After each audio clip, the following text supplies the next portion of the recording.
Hello there, a very good evening and welcome to another edition of Primetime News on TV1. We're coming to you live and direct from our Newsfirst studios here in Colombo. I'm Charlene Benedict for the Newsfirst team. And I'm Naveksha Gunasekara. Here are your headlines for tonight.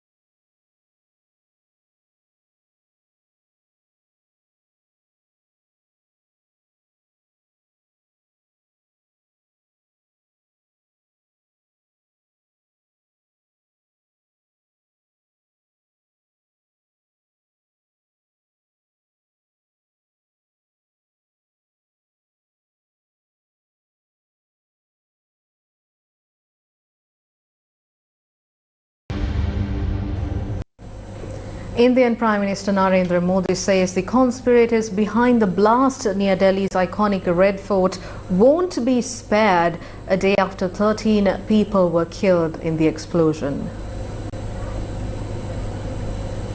आज मैं यहाँ बहुत भारी मन से आया हूँ। कल शाम दिल्ली में हुई भयावह घटना। Today I have come here with a very heavy heart. The horrific incident that took place in Delhi yesterday evening has deeply saddened everyone. I understand the grief of the affected families. The entire nation stands with them today. I was in touch with all the agencies investigating this incident throughout last night. Our agencies will get to the bottom of this conspiracy. The conspirators behind this will not be spared. All those responsible will be brought to justice. बख्शा नहीं जाएगा. All those responsible will be brought to justice. Prime Minister Modi kicked off his two-day visit to Bhutan this morning. 13 people were killed and 20 injured after a high-intensity explosion ripped through a car with passengers on Monday morning near Delhi's historic Red Fort, one of India's most high-profile spots. The blast took place in a white Hyundai i20 car at 6:52 p.m. near the Red Fort metro station, leaving mangled bodies and wrecked cars scattered in the busy area.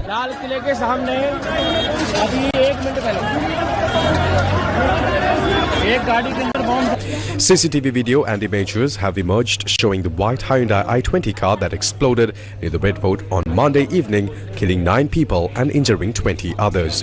According to sources, the vehicle with the number plate HR26CE7674 was parked in the parking lot near the fort for over 3 hours, entering at 3:19 p.m. and leaving around 6:30 p.m. According to foreign media, Dr. Umar Mohammed, who owned the car, reportedly panicked and triggered the blast near the Red Fort after investigators arrested 2 key members of the module, Dr. Mujamil Shakil and Dr. Adil Radha, and seized 2,900 kilograms of suspected explosives in Haryana's Faridabad over the past few days. Sources have indicated that the target could have been anywhere in central Delhi, as the car was seen moving from the Red Fort toward the city centre. Police and intelligence agencies believe that a large quantity of ammonium nitrate was used in the Red Fort terror attack.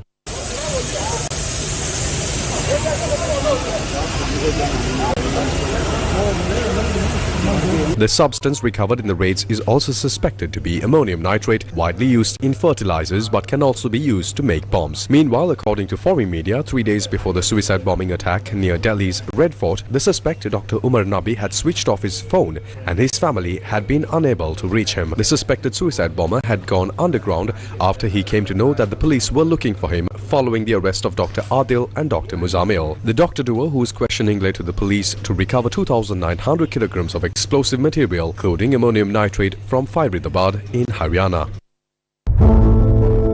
The war on drugs. For our children, for our tomorrow. Authorities in the Maldives have officially confirmed that a Sri Lankan fishing vessel taken into custody within Maldivian territorial waters was carrying a massive quantity of heroin and crystal methamphetamine, commonly known as the drug ice. The vessel was found to contain 58 kilograms of heroin and over 297 kilograms of crystal methamphetamine, making this the largest drug bust ever reported in Maldivian waters. The fishing vessel, identified as Avishkaputa, was intercepted on the 7th of this month along with 5 Sri Lankan nationals on board. According to Maldivian media reports, the vessel was carrying more than 355 kilograms of narcotics. Acting on a court-issued warrant, Maldivian authorities conducted a thorough search yesterday, uncovering 24 parcels hidden inside the vessel. These parcels contained 58.6 kilograms of heroin and 297.3 kilograms of crystal meth. The 5 suspects, aged 39, 42, 28, 34 and 63, were taken into custody along with the vessel. Meanwhile, a team of officials from the Sri Lankan Police Narcotics Bureau has travelled to the Maldives to assist with the investigation. However, due to prevailing legal procedures in the Maldives, the suspects have not yet been handed over to Sri Lankan authorities. Sri Lankan police and naval officers have already arrived at the location and initiated preliminary investigations. This case will likely involve intergovernmental and transnational cooperation, and once legal formalities are completed, the suspects and related evidence can be brought back to Sri Lanka.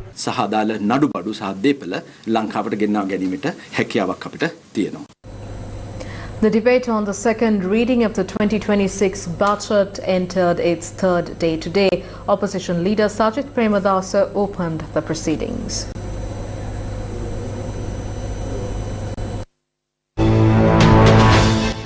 Budget 2026.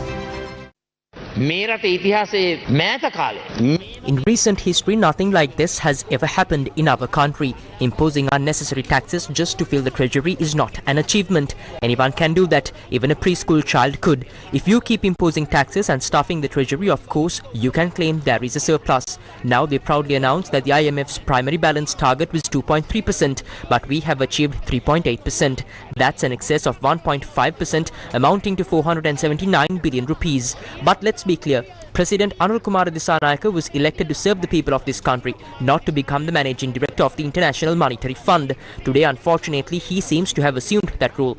We don't need his philosophical advice on whether we should unite or divide. Let me assure you, we will unite, and we will do so in a massive, timely and proper manner. We proposed building strong personal relations with leaders of powerful nations. We said that a certain group started mocking and ridiculing us. If they want to learn, we are ready to teach. Bring a chair and a table. We'll teach them properly.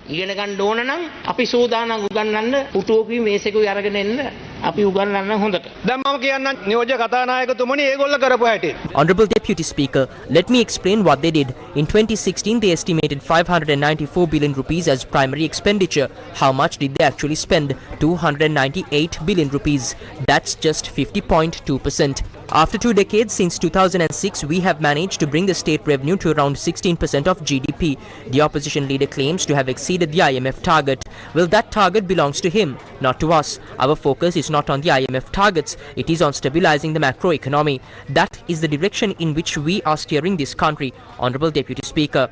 Under these circumstances, our ability to repay debt has improved significantly. There was a debt of about $15 billion taken through international sovereign bonds. These were borrowed at extremely high interest rates. Who took these loans? Out of that $15 billion, $12.5 billion was borrowed during the administration from 2015 to 2019. They borrowed heavily, yet economic growth, which was at 5% in 2015, plunged into negative territory. They failed to utilize those loans effectively and the economy collapsed. And now those very people are criticizing us. We have seen how they used personal relationships to secure jobs and misuse public funds, billions of rupees from the treasury through those private connections. That is the history we know, Honorable Deputy Speaker. Our President has made it clear. Every cent that comes into the treasury will be safeguarded like a sacred trust. අපේ ජනාධිපතිවරයා කිව්වේ මහා භාණ්ඩාගාරයට එන සෑම සතයක්ම සාංගික දීපල වගේ රැකබලා ගන්නවා කියලා. පහුගිය අයවැයෙන් 150කවත් ප්‍රගතියක් නැති ආණ්ඩුව. The previous budget achieved less than 50% progress, yet this government presented a 4.5-hour-long budget claiming it to be historic. Now you say there's 1 trillion rupees in the account. 1 trillion. Even the president says so. But what are you doing with that trillion? Out of that, you're collecting 150 billion rupees from the poor. Is that fair while boasting about 1 trillion in the account? There is no money to buy medicines, no funds to support the potato farmer or the onion farmer, no money to import fertilizer, but there's money to bring in 1,775 luxury cabs. In Parliament, they say the government is working like Hitler, but at the IMF, they are silent cats. And now the government pays their state workers' salary through business owners while imposing taxes on every low-income earner. The money collected from innocent poor people is then given to businessmen to pay wages for their own workers. Is that fair? I'm not even sure if that's legal. Maybe we should ask our own about this method. අපි ආගෙන පොඩ්ඩක් අහගන්න ඔය කරන විදිය. දැන් අද නාමල් රාජපක්ෂ මන්ත්‍රීතුමාත් ඒගොල්ලෝ කරන් හිටපු දේවල් අපි කරා කියන අදහස කියාගෙන යනවා. Today, MP Namal Rajapaksa claims that what they intended to do, we are now doing. This is nothing but an illusion. They failed to deliver and now they accuse us of copying their plans, trying to show that we are not implementing what we promised as a political movement or party. There are 100 members in this parliament who claim to be the architects of success.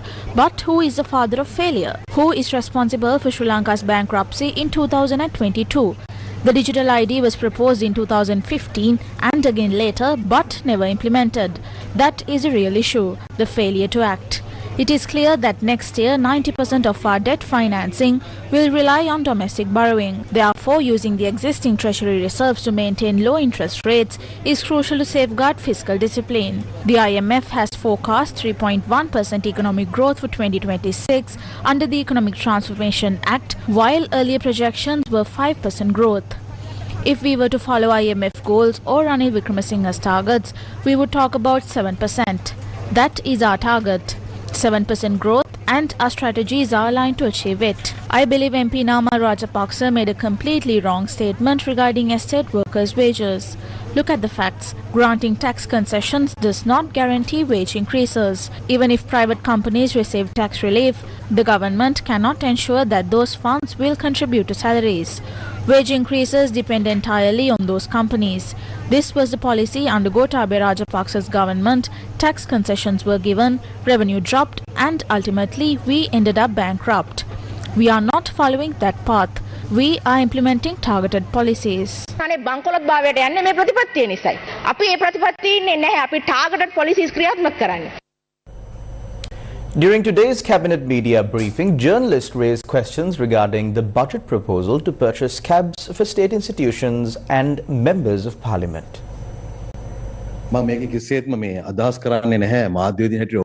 Let me clarify. I am not suggesting that MPs should be given permits to take development closer to the people. We need an efficient and productive public service. To achieve this, we have implemented several measures: filling vacancies, ensuring competitive salaries for existing staff, and moving towards digitizing public services. The allocation in the budget is for providing vehicles to state institutions and equipment to local authorities, not for all 225 MPs. Those who already have government vehicles, such as cabinet ministers, deputy ministers, and even the opposition leader, who already owns several high-end vehicles including a Range Rover, will not receive additional vehicles. Vehicle permits have historically resulted in significant tax revenue losses. Many permits were sold instead of being used for their intended purpose. At one point, permits were sold for 2.5 million rupees to 2.75 million rupees. Even in court cases like the one involving Mahindananda Alutgamage, the sale of vehicle permits was a key issue. Since 1994, thousands of permits have been used and sold for profit. You might recall Saman Ratnapriya entering parliament. He was in parliament for around 7 days and was given a permit. Some MPs remain in parliament for only a year. That MP gets a permit and his subsequent replacement also gets a permit. They sell the permit and use state vehicles. This practice must stop. We have followed the national procurement guidelines for the tender process. If any party has concerns about the bidding process, the proper course of action is to seek legal remedies. The cabinet has approved the construction of an indoor stadium in Jaffna. The cabinet has granted approval to construct an indoor stadium in the Jaffna district. Following the identification of the importance of promoting sports and developing sports infrastructure in the northern province, the cabinet approved the proposal submitted by the Minister of Sports and Youth Affairs. This project has been proposed with the aim of promoting indoor sports like table tennis, badminton, netball and chess in schools and sports clubs. The Jaffna Indoor Stadium is to be constructed at a cost of 170 million rupees. Now coming back to one of your headline-making stories tonight, the most deadly attack in Pakistan's capital since the year 2008. A powerful explosion outside a court building in Islamabad, Pakistan's capital. It has claimed the lives of 12 people and left 27 others injured. The attack occurred just 24 hours after a blast in New Delhi, India, which killed 13 people, and Pakistan's president has condemned the attack.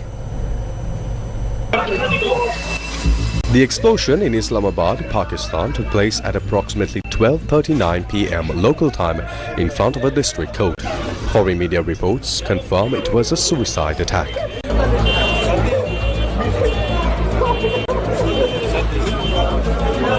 Pakistan's Interior Minister Mohsin Naqvi stated that the bomber had intended to detonate the device inside the courtroom but failed to gain entry.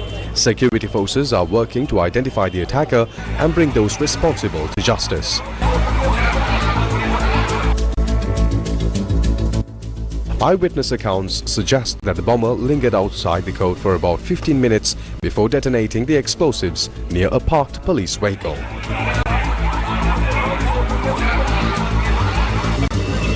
Victims have been rushed to hospital for treatment. President Asif Ali Zardari strongly condemned the attack, calling it an act of terror that must be defeated. No group has claimed responsibility so far. The bombing occurred just hours after security forces thwarted an attempt to take cadet officers hostage at a military academy near the Afghan border. Reports indicate a bomber tried to infiltrate the academy but failed.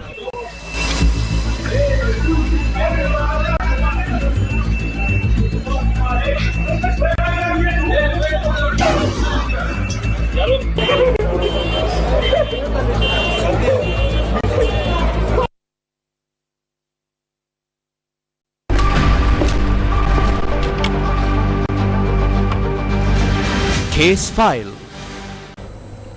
Ramit Rambukwella, son of former Minister Kehelia Rambukwella, was served an indictment before the Colombo High Court over allegations of illicit asset accumulation. The case was taken up before High Court Judge Mohammed Mihail.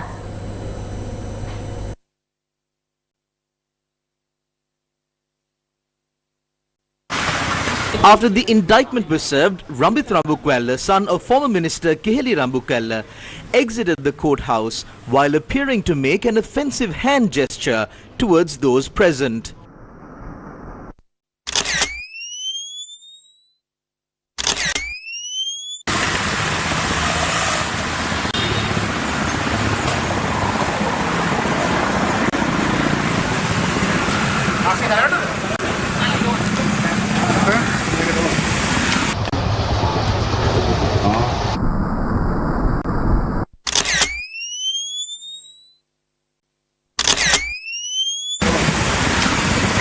After being served with the indictment, the accused was released on cash bail of 50,000 rupees and two sureties of 1 million rupees each. His fingerprints were recorded and the judge ordered the case to be recalled on the 16th of December. The indictment filed by the Commission to investigate allegations of bribery or corruption accuses Ramit Rambukwella of committing offences under the Penal Code by unlawfully acquiring assets between the 13th of August 2020 and the 24th of June 2024 during his tenure at the Ministry of Mass Media and Health. The charges were filed under Section 65(1) of the Anti-Corruption Act No. 9 of 2023 following directives issued under Section 18A of the same Act. On the 26th of June, 43 indictments were filed against former Minister Kehelia Rambukwella, his wife, 3 daughters and son-in-law under the Prevention of Money Laundering Act alleging financial misconduct at the Colombo High Court. Those indicted include Kusum Priyadarshini Appa Veihena, the wife of former Minister Kehelia Rambukwella, Chamitri Jayanika Rambukwella, Chandula Ramali Rambukwella, Amali Nayanika Rambukwella, and his son-in-law Isuru Pulasti Bandara Polgasdenia.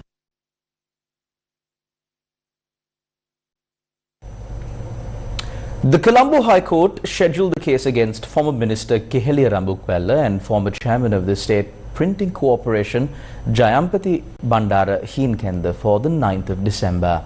The case alleges that while serving as Minister of Mass Media, Rambukwella caused financial loss to the government by paying his personal mobile phone bills using funds from the State Printing Corporation.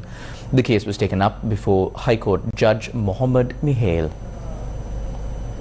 When the case was taken up, the evidence of the prosecution's witness, the former deputy finance manager of the State Printing Corporation, was led by the counsel appearing for the Bribery Commission.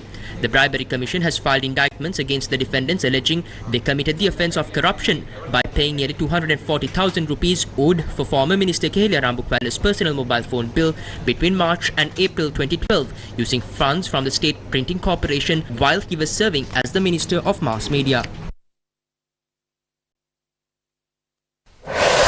Newsfirst with the people.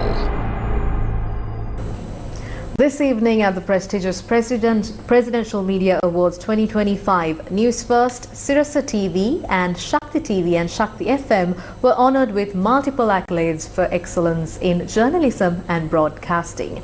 The ceremony was held at the iconic Nelum Pokuna Theatre in Colombo under the patronage of Prime Minister Dr. Harini Amarasuriya.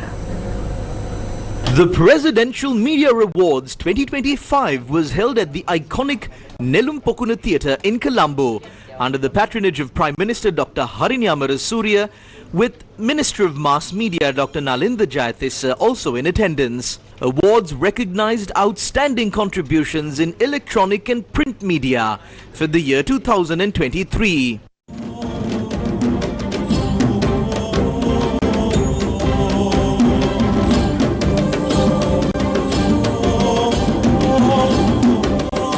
Lakmal Kirindigala of Newsfirst received the award for the Best Investigative Program of the Year for his investigative expose on the human immunoglobulin fake medicine procurement scandal.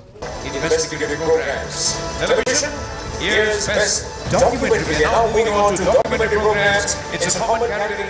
Sonali Vanigabaduge of TV1 won the award for Best Program Presentation of the Year, English. Presidential Media Awards 2025. We're still in the topic of television, and we're now getting ready for the year's Best Program Presentation. S. Niloshan of Newsfirst won the award for Best News Reporting of the Year, Tamil Language. 2025, it's radio, and the next category in radio is Sivaji Ganeshan Premkant of Shakti FM received the Special Jury Award for Best Radio Program of the Year, Tamil Language. The Best Investigative Radio News Program of the Year award was presented to Dureisamy Lechumanan of Newsfirst. Jeffrey Jebadarshan and G. Dhanushya of Newsfirst won the awards for Best News Reading in Tamil. The year's Best News Reading Tamil joint winners, G. Dhanushya and S. Jeffrey Jebadarshan. Rajendran Kogulnath of Newsfirst and Pulendran Sulakshan of Dan TV received special jury awards for Best Program Presentation of the Year, Tamil Language. This time, the year's Best Investigative Program, it's a common. Newsfirst congratulates all the winners at the Presidential Media Awards 2025. Sri Lanka's latest budget signals a continued commitment to reducing government debt relative to GDP over the medium term following stronger than expected fiscal performance in 2025. According to Fitch Ratings, sustained revenue growth will be critical for achieving these fiscal objectives.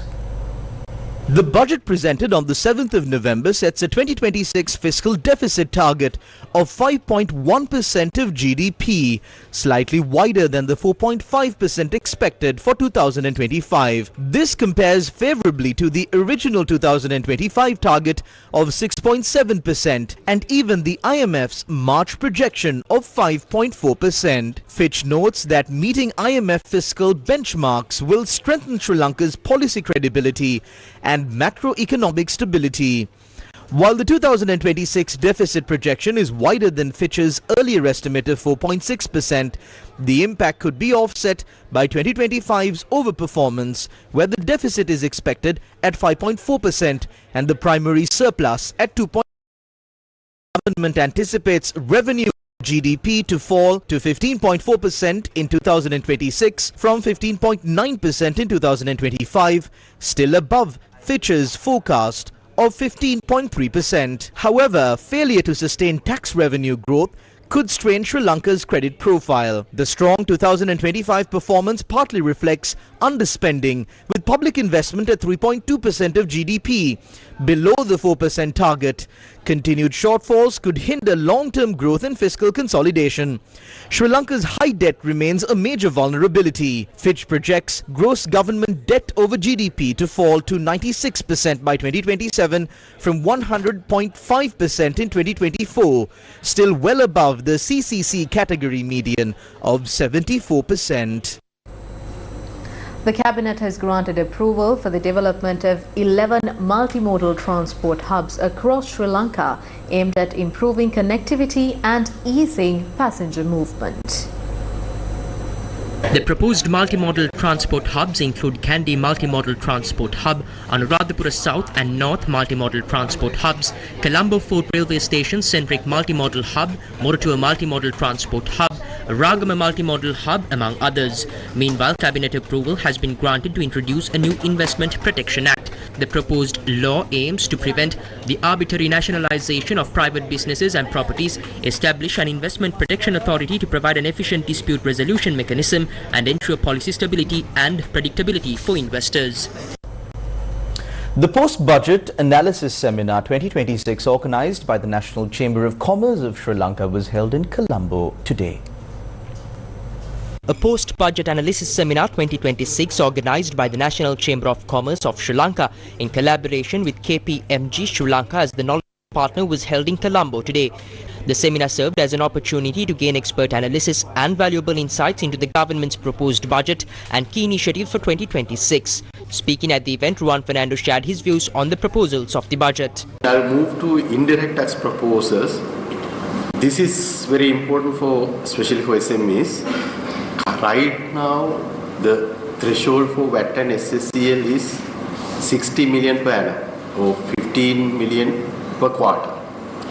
But now there is a proposal to reduce it to 15 million per annum and 36 million per annum and 9 million per quarter. So this will have a lot of impact. Like small company, like if they have turnover more than 3 million per month, they have to register for VAT and SSCL and pay VAT at 18%. So basically they will collect from customers 18% and SSCL also 2.5%, and they have to pay that to the tax department. So I think this proposal will definitely increase the prices of the commodities and services. Right now, like imported fabric will be subject to cess, but now cess will be removed. Instead, VAT will be imposed. Right now, the importers have to pay cess of 100 rupees per kilogram for imported fabrics, but local fabric manufacturers will pay VAT. So I think they are trying to align both. They want importers and local manufacturers to operate under a uniform framework. Director General at Department of Fiscal Policy, Ministry of Finance, Dr. Kapila Senanayake highlighted on the budget being prepared with the agreed parameters of the IMF. I want to highlight the most important part of our budget, because the budget is prepared with the agreed parameters of the IMF. So there are 7 pillars of the IMF program. So mainly the first one is revenue-based fiscal consolidation, and also because of the revenue-based fiscal consolidation, there will be a huge impact for low-income families. Then there should be a strong targeted social safety net program. Restoring this sustainability is one of the pillars of the IMF program. So there are about 7 especially the reduction of corruption vulnerabilities as well as growth enhancing measures. So as you know that government has successfully achieved most of the IMF target. There are some some targets were missed, and because not really miss, fulfill with a slight delay.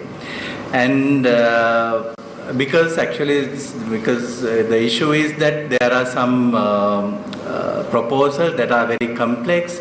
You need more time, and you need to have legislative reform as well. So that's why it takes time.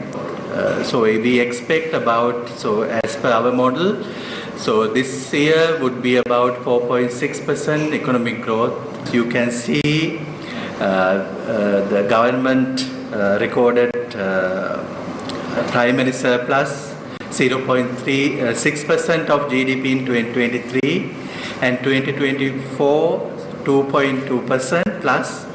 This year we would expect more than 3.8%. It's really big achievement. I think this would be one of the highest in our history. So next year we anticipate about 2.5% primary surplus over the years. So this would be about over 2.5%. Similarly, budget deficit has also reduced to 6.8% in 2024, and this year there will be a remarkable reduction of budget deficit 4.5%, and next year about 5.1%, and then over the medium term it will remain below 4%. Emeritus Professor of Economics Professor Sri Lanka emphasized on going beyond stabilization. So during the last couple of years, what we have achieved, and it has made us to stand today to prepare a budget which is aimed at not only for welfare-oriented spending but also for development-related issues. And at the same time, and some of you might like to highlight the import relaxation, including vehicle imports, and which have enabled the government to achieve good revenue targets.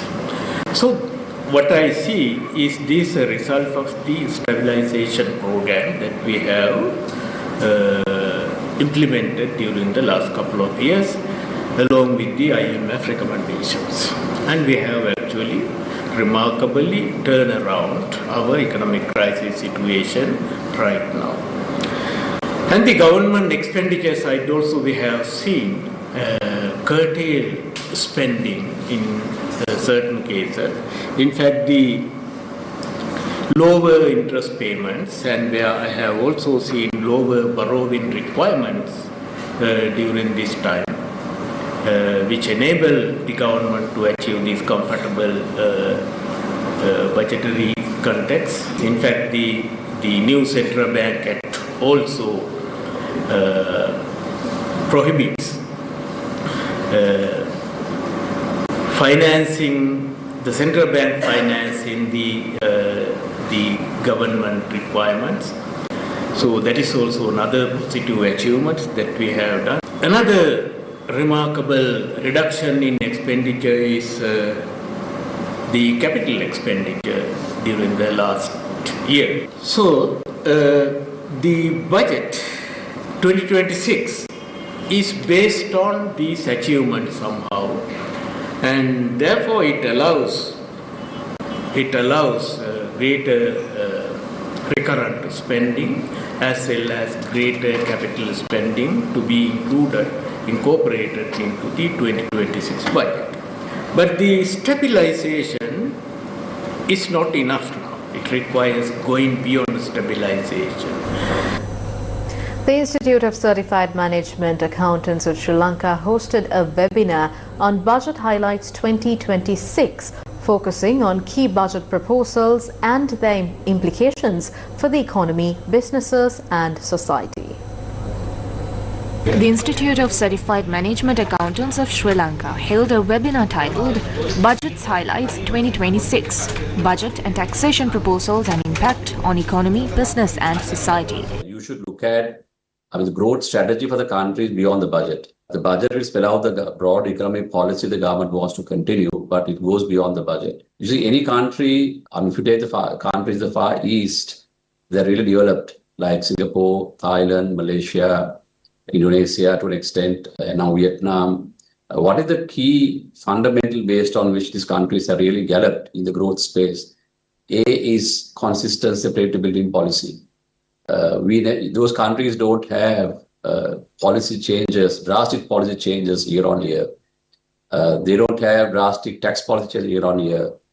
Fiscal policy, inflation targets, interest rates, those are very, very stable. The macro fundamentals are very stable in those countries, whichever government is ruling it. So to me, that is one of the, and even for the government, for the people's country, one of the most important things to bring stability and growth is that you need to have consistency and predictability in business. If you look at the budget, there is no drastic change to any other policies that were there in the last year. The IMF program is on track. The US discussion is on track. So we have not made any significant changes so that you can plan and predict your business. A panel discussion was held during the webinar featuring leading experts including Shan Veerasekara, Group Director of the Capital Maharaja Organization, who analysed the 2026 budget proposals and the implications for the economy, businesses and society. In general, the construction industry has recovered from the crisis that you all were in 22. This now the government in their budget proposals are talking about convening and recommencing some of the stalled construction projects. Is the industry geared and ready for this? Or? I think if you ask this question from a contractor's point of view, they have burnt their fingers in the past. That's very similar approach came, the government pushed them to invest on the machinery and, various other aspects. And then finally ended up, they were becoming bankrupt and, they closed down the operations. On top of that, most of the engineers have left the country. Now, see, 3 million trained workers gone out of the country. Now, if we are to go and suddenly grow in the construction industry, where do you find labor? I recently went to one of these, the apartment projects. They have got Indian, Nepal, and the Bangladesh labor. So how can you afford this? Your cost is going up. Now you are all this construction industry earlier for the apartment business, they didn't have VAT, now they have to pay VAT. The cost of units have gone up incredibly. So this is something that is, not encouraging the investors in this sector. So that government need to look at how best they can encourage, because just topping up on the, existing business and earning revenue through various taxation does not help you unless you grow the pie. How do you grow the pie is the question that all these economists and the fiscal people have to look at. The event offered valuable insights into the budget's implications for the economy, businesses and society, featuring expert speakers who discussed fiscal policy, taxation proposals and key budget highlights. Minister of Foreign Affairs Vijitha Herath conveyed Sri Lanka's strong support for the Riyadh Declaration on the Future of Tourism adopted at the 26th session of the UNWTO General Assembly. The minister briefed the Assembly on the importance of tourism and digitization provided in Sri Lanka's current economic development. We are in an era of unprecedented technological advancement. Artificial intelligence is now an enabling resource covering every sector, including travel and tourism. On the Riyadh Declaration, the government of Sri Lanka concurs with the draft Riyadh Declaration on the future of tourism and support its adoption. Tourism and digitalization are priority sectors in Sri Lanka's current economic journey. The integration synergizes the two sectors.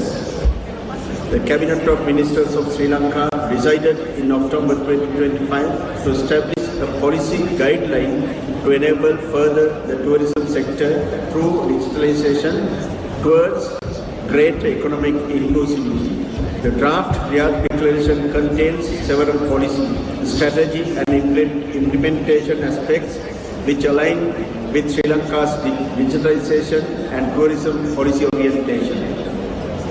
The declaration also provides a sufficiently broad framework and thus leaves adequate space for development of national tourism plans integrated with AI and digitalization.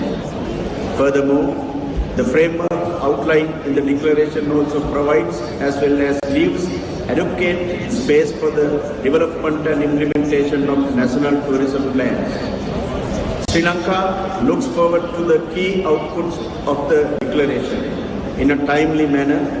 Inter alia, the reports on the use of AI and its impact on tourism and on the prospect on a future convention. An International White Cane Day awareness walk took place in Colombo. The International White Cane Day awareness walk began near the Vihara Park in Colombo and saw the participation of Deputy Minister Sugat Wasanta Silva and Colombo Mayor Rai Kali Balthazar. In a symbolic gesture of solidarity, the mayor joined the walk blindfolded with a black ribbon, experiencing firsthand the challenges faced by visually impaired individuals. As the Colombo Municipal Council, we recognize that a significant number of people in our city live with disabilities. Our responsibility is not about isolating them or showing sympathy. It is about creating a city where they can live with dignity and independence. That is our true obligation. මේ පිරිසටත් ඇත්තටම තමන්ට අභිමාණයෙන් ජීවත් වෙන්න පුළුවන් නගරයක් අපි හදන එක තමයි. ඉතින්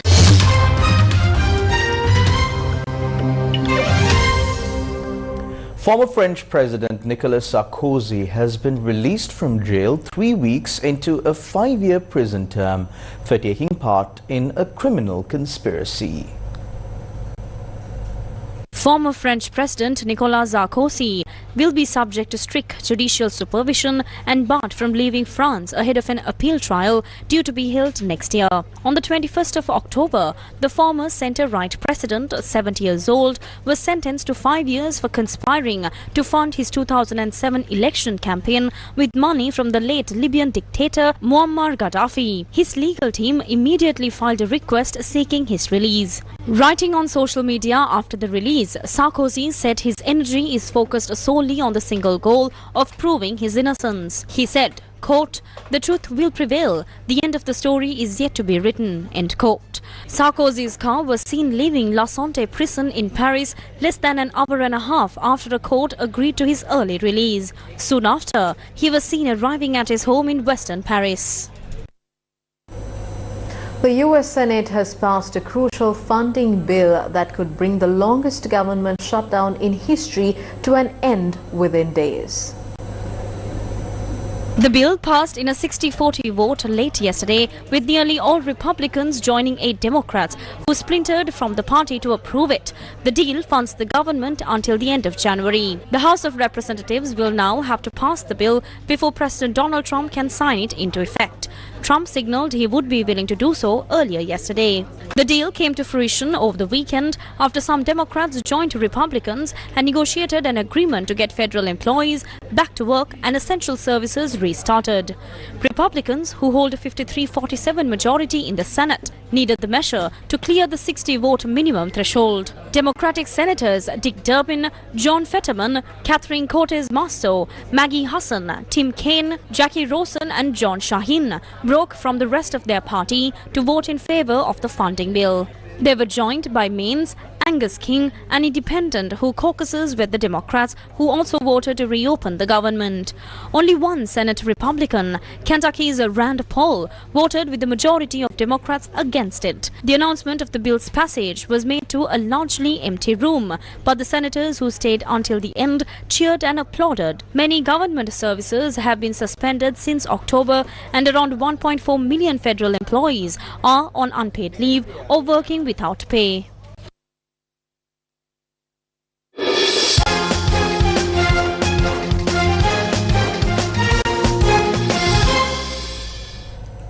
The first ODI between Sri Lanka and Pakistan is currently underway in Rawalpindi, Pakistan. Batting first, Pakistan scored 299 runs for the loss of 5 wickets.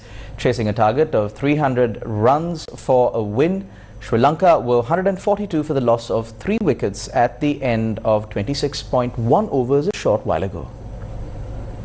Sri Lanka returned to ODI action in Pakistan for the first time since 2019, marking a highly anticipated clash. Winning the toss, Sri Lanka opted to bowl first, putting Pakistan into bat. Openers Fakhar Zaman and Saim Ayub walked out to start the innings, but Ayub fell early for just 6 runs, giving Sri Lanka the breakthrough. Pakistan's top order stumbled, losing 4 wickets for 95 runs before Salman Aga and Hussain Talat steadied the ship. The pair built a crucial 138-run partnership for the 5th wicket, taking Pakistan to safer waters. runs. Talat contributed a solid 62, while Salman Agha stole the spotlight with his second ODI century, remaining unbeaten on 105 runs. For Sri Lanka, Vanadu Hasaranga delivered a brilliant spell, claiming 3 wickets for 54 runs, keeping the pressure on Pakistan throughout.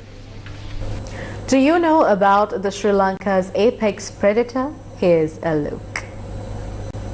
The Sri Lankan leopard is a majestic apex predator that commands the misty highlands and diverse wilderness of the island with unrivaled grace and power.